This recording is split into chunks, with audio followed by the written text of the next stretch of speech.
toy companies got into skateboards early in the early days, and like Roller Derby and Hobie, which was a surf company. So that's the oldest one. This is from the Daniel Boone TV show. My friend worked on the Daniel Boone TV show, and he gave me that board. That's the Fess Parker. And then they just go along chronologically around. What year does it start at? Like that board came out in like 1961. This scooter right here was made by this guy Tony Cardamone in the 40s, and that's where skateboarding really come from. Surfing had nothing to do with it. It came from scooters and roller skates, and people would break the boxes off, and then they had a skateboard, and then they started making their own skateboard with roller skates for trucks, and then, but you know, Roller Derby was a really big company. Nash was a big company, and they were all toy companies, you know, and they just went around. This is from Richard Petty's hometown right here, High Point, North Carolina, number 43. That's for Richard Petty. And this goes around. This board when I hit the board was black, covered with dark, and I cleaned it and got all the shit off of it. Yeah, and I was under it at the time.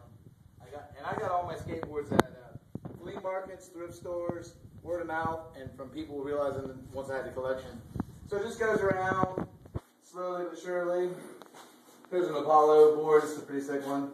And Hobie. These are both made by. These are all made by Sears and Roebuck right here. These are in the boxes still. The boards are in the boxes. This is made by Montgomery Ward's. This one had a brake on it, metal to metal. Oh wow.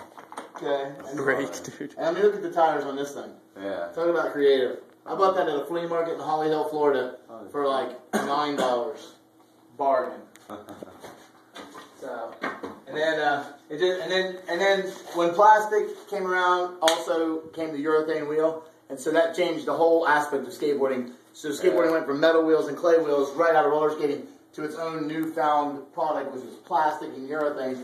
And once they developed plastic and they started getting really crafty with the plastic, then they realized they could use fiberglass. Then they realized they could use metal, and then the graphics got more and more elaborate as you went along, you know. So along it goes.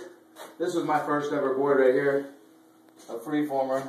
Oh wow. Yeah, that was. How old were you when you had it? I was 12. Oh wow. I won it from the newspaper. So they just started going around right here. This is from Jaws, the movie. Look at this. These trucks right here. Oh my God. When you lean on it, it just flexes the plastic. Oh wow. That's how it works. Oh wow. It's a sizzler. We ain't messing around when we're sizzling. Okay, and there's the long rider. Right there? Yeah, that's what this one is right here. I got this board right here in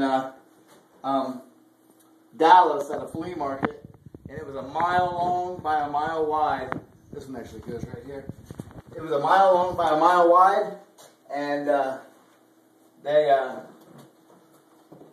bought that board at that flea market, and my son was probably 6, and I just pulled him around. He just sat staring all day. And I bought that. Go along. This is a Honda Kick and Go. This is a ski skate right here. Pretty sick. We had a dude that lived here that dressed just like Carl from Aqua Teen Hunger Force. Yeah. And he was fat. And a chick with big tits said, if you wear this collar around all night, she's like, this is Lula's collar. The dog is buried in the Lula Bowl. She was an amazing skater. You should have seen that dog skate. She was a fucking badass. But that dude wore this fucking collar around. He thought he was going to get laid. Big fat guy. And she led him around and whipped him and fucking all this shit. He didn't get a pussy. This was made by